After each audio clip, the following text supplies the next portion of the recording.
Designed to help you fall asleep. Find us on snoozecast.com and follow us on social media and wherever you listen to podcasts. We'd like to thank our listeners. Our current goal is to get to 100 reviews on the Apple Podcasts app or iTunes to help as many new listeners find us as possible. If you haven't written a review yet, please do. A big thank you to all of our fans who have taken the time to write a review.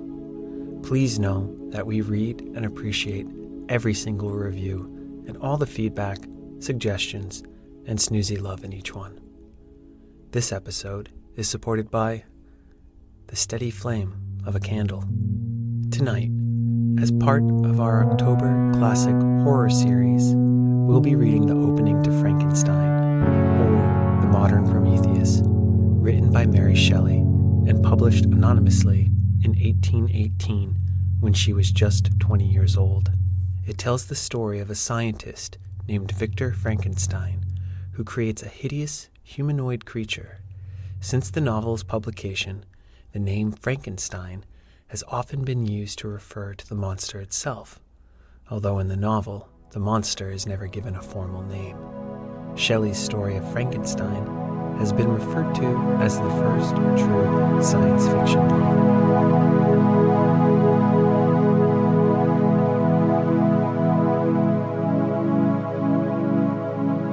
Let's get cozy. Close your eyes. Relax your body into the softness of your bed. Now, take a few deep breaths.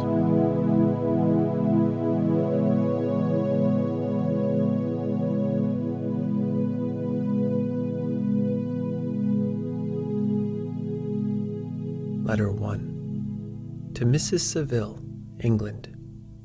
St. Petersburg, December 11th.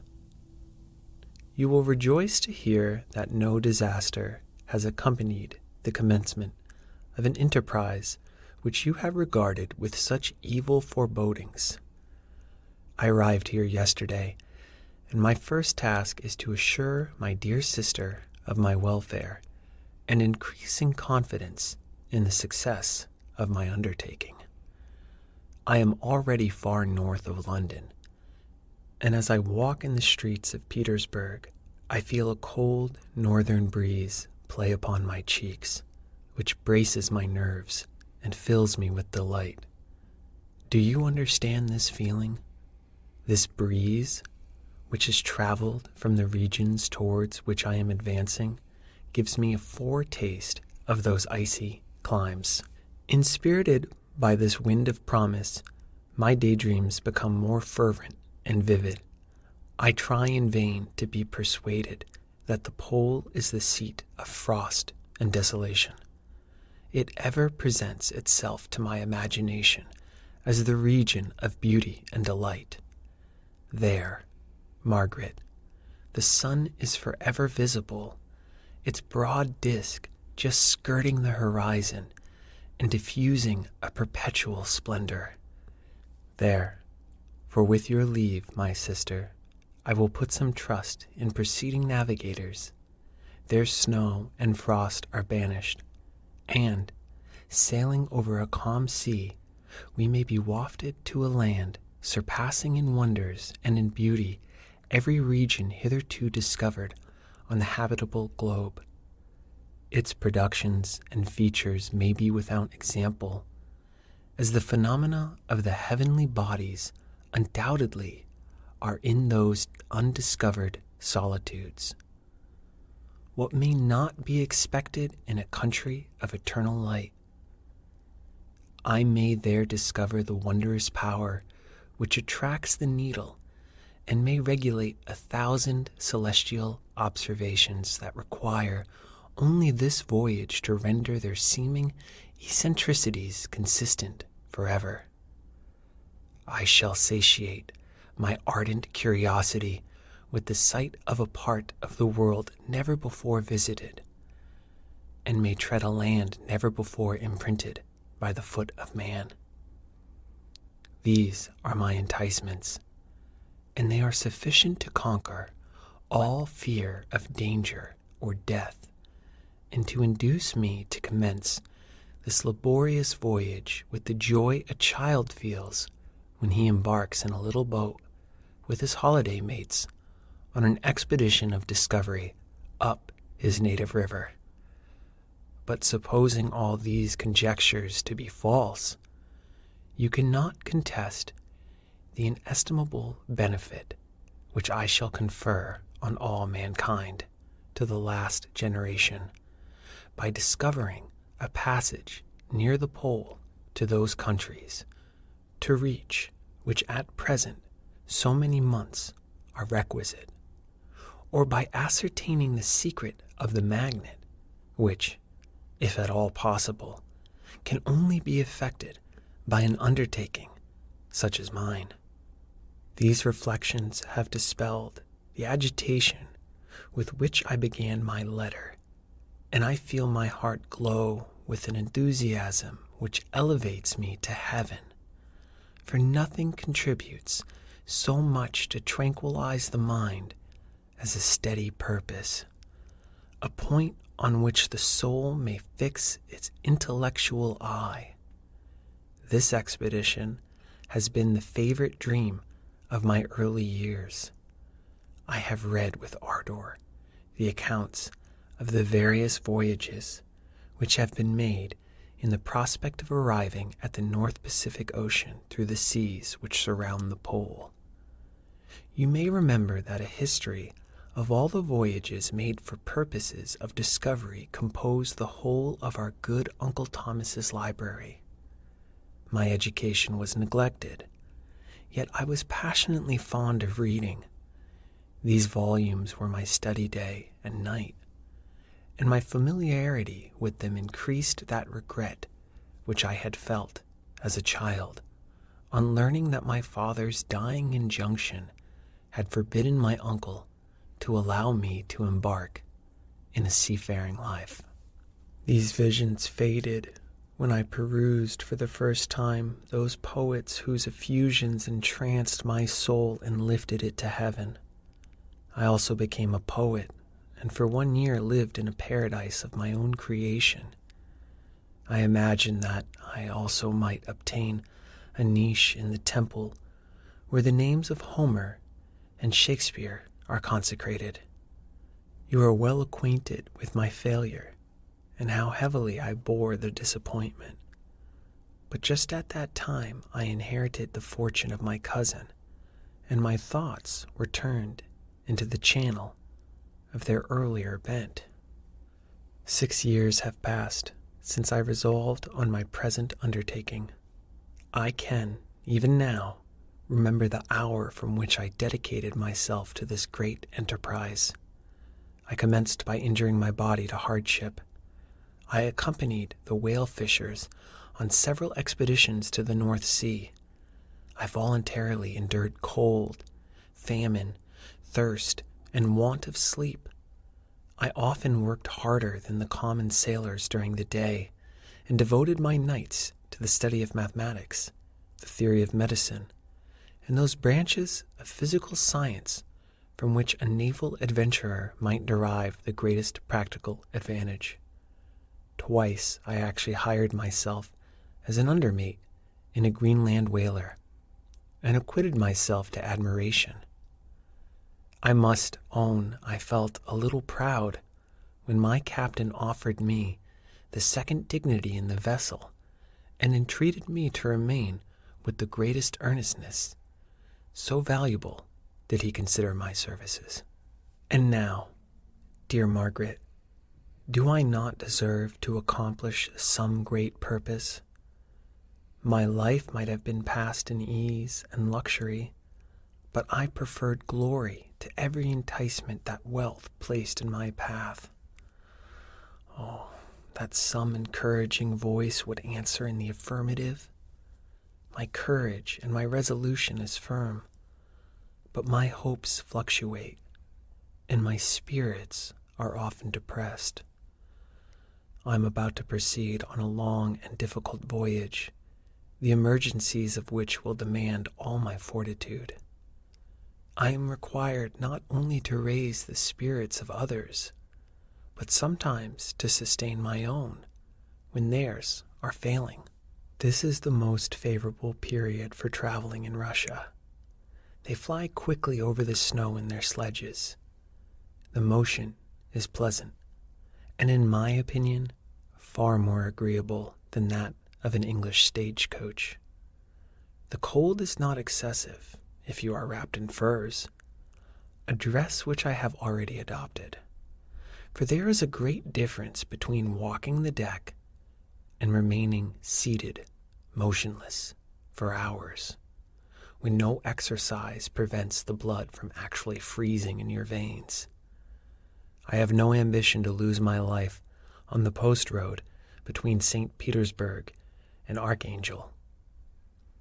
I shall depart for the latter town in a fortnight or 3 weeks, and my intention is to hire a ship there, which can easily be done by paying the insurance for the owner, and to engage as many sailors as I think necessary among those who are accustomed to the whale fishing. I do not intend to sail until the month of June. And when shall I return? Ah, dear sister, how can I answer this question? If I succeed, many, many months, perhaps years, will pass before you and I may meet. If I fail, you will see me again soon, or never. Farewell, my dear, excellent Margaret. Heaven shower down blessings on you, and save me, that I may again and again testify my gratitude for all your love and kindness. Your affectionate brother, R. Walton. Letter 2. To Mrs. Seville, England, Archangel, 28th March. How slowly the time passes here, encompassed as I am by frost and snow. Yet a second step is taken towards my enterprise. I have hired a vessel, and am occupied in collecting my sailors. Those whom I have already engaged appear to be men on whom I can depend, and are certainly possessed of dauntless courage. But I have one want which I have never yet been able to satisfy, in the absence of the object of which I now feel as a most severe evil. I have no friend, Margaret. When I am glowing with the enthusiasm of success, there will be none to participate my joy. If I am assailed by disappointment, no one will endeavor to sustain me in dejection. I shall commit my thoughts to paper, it is true, but that is a poor medium for the communication of feeling. I desire the company of a man who could sympathize with me, whose eyes would reply to mine. You may deem me romantic, my dear sister, but I bitterly feel the want of a friend. I have no one near me, gentle yet courageous, possessed of a cultivated as well as of a capacious mind, whose tastes are like my own, to approve or amend my plans. How would such a friend repair the faults of your poor brother? I am too ardent in execution and too impatient of difficulties. But it is a still greater evil to me that I am self-educated. For the first 14 years of my life, I ran wild on a common and read nothing but our Uncle Thomas's book of voyages. At that age, I became acquainted with the celebrated poets of our own country, But it was only when it had ceased to be in my power to derive its most important benefits from such a conviction that I perceived the necessity of becoming acquainted with more languages than that of my native country. Now I am 28, and am in a reality more illiterate than many schoolboys of 15. It is true that I have thought more and that my daydreams are more extended and magnificent, but they want, as the painters call it, keeping, and I greatly need a friend who would have a sense enough not to despise me as a romantic, and affectionate enough for me to endeavor to regulate my mind. Well, these are useless complaints. I shall certainly find no friends on the wide ocean, nor even here in Archangel, among merchants and seamen. Yet some feelings, unallied to the dross of human nature, beat even in these rugged bosoms. My lieutenant, for instance, is a man of wonderful courage and enterprise. He is madly desirous of glory, or rather, to word my phrase more characteristically, of advancement in his profession. He is an Englishman, and in the midst of national and professional prejudices, unsoftened by cultivation, retains some of the noblest endowments of humanity. I first became acquainted with him on board a whale vessel. Finding that he was unemployed in this city, I easily engaged him to assist in my enterprise. The master is a person of an excellent disposition, and is remarkable in the ship for his gentleness and the mildness of his discipline. This circumstance, added to his well-known integrity and dauntless courage, made me very desirous to engage him. A youth passed in solitude, my best years spent under your gentle and feminine fosterage, has so refined the groundwork of my character that I cannot overcome an intense distaste to the usual brutality exercised on board ship.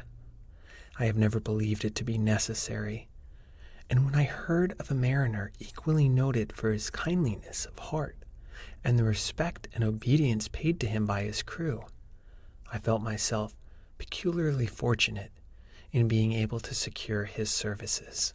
I heard him first in rather a romantic manner from a lady who owes to him the happiness of her life. This, briefly, is his story. Some years ago he loved a young Russian lady of moderate fortune, and having amassed a considerable sum in prize money, the father of the girl consented to the match. He saw his mistress once before the destined ceremony, but she was bathed in tears, and throwing herself at his feet, entreated him to spare her, confessing at the same time that she loved another, but that he was poor, and that her father would never consent to the union. My generous friend reassured the suppliant, and on being informed of the name of her lover, instantly abandoned his pursuit. He had already bought a farm with his money, on which he had designed to pass the remainder of his life, but he bestowed the whole on his rival, together with the remains of his prize money to purchase stock, and then himself solicited the young woman's father to consent to her marriage with her lover. But the old man decidedly refused, thinking himself bound in honor to my friend who, when he found the father inexorable, quitted his country, nor returned until he heard that his former mistress was married according to her inclinations. What a noble fellow, you will exclaim. He is so, but then he is wholly uneducated.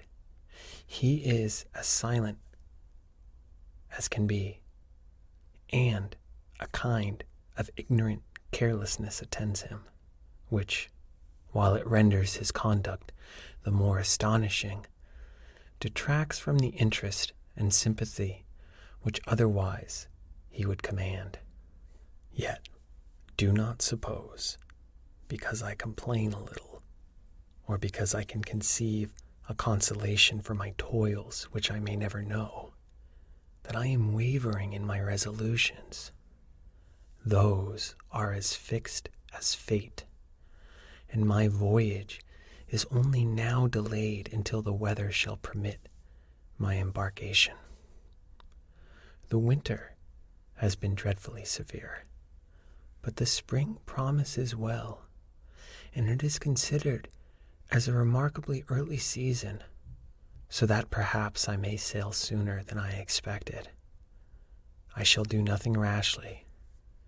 You know me sufficiently to confide in my prudence and considerateness whenever the safety of others is committed to my care. I cannot describe to you my sensations on the near prospect of my undertaking. It is impossible to communicate to you a conception of the trembling sensation, half pleasurable and half fearful, with which I am preparing to depart. I am going to unexplored regions, to the land of mist and snow, but I shall kill no albatross. Therefore, do not be alarmed for my safety, or if I should come back to you as worn and woeful as the ancient mariner, you will smile at my illusion, but I will disclose a secret. I have often attributed my attachment to, my passionate enthusiasm for, the dangerous mysteries of ocean to that production of the most imaginative of modern poets. There is something at work in my soul which I do not understand. I am practically industrious, painstaking, a workman to execute with perseverance and labor.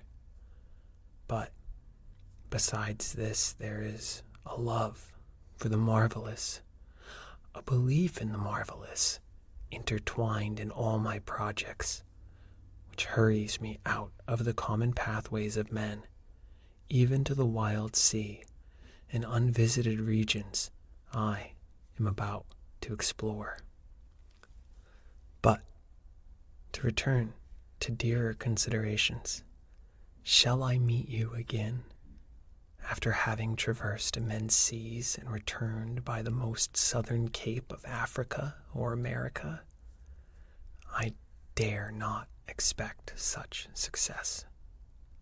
Yet I cannot bear to look on the reverse of the picture. Continue for the present to write to me by every opportunity.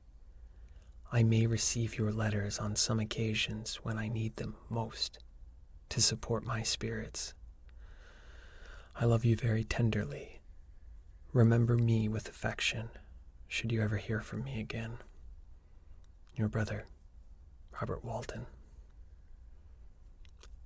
Letter 3. To Mrs. Seville, England, July 7th, 17. My dear sister, I wrote a few lines in haste to say that I am safe and well advanced on my voyage. This letter will reach England by a merchantman now on its homeward voyage from Archangel, more fortunate than I, who may not see my native land, perhaps, for many years. I am, however, in good spirits.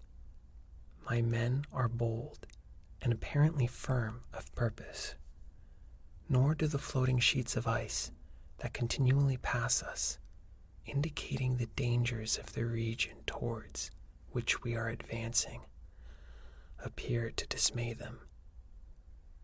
We have already reached a very high latitude, but it is the height of summer, and although not so warm as in England, the southern gales which blow us speedily towards those shores which I so ardently desire to attain breathe a degree of renovating warmth which I had not expected. No incidents have hitherto befallen us that would make a figure in a letter. One or two stiff gales and the springing of a leak are accidents which experienced navigators scarcely remember to record.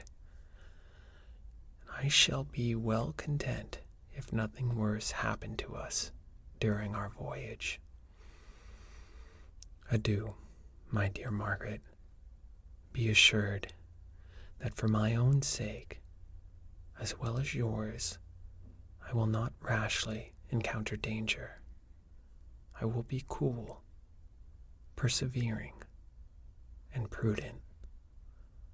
But success shall crown my endeavors. Wherefore not? Thus far I have gone, tracing a secure way over the pathless sea, the very stars themselves being witnesses and testimonies of my triumph. Why not still proceed over the untamed yet obedient element? What can stop the determined heart and resolved will of man? My swelling heart involuntarily pours itself out thus, but I must finish. Heaven bless my beloved sister.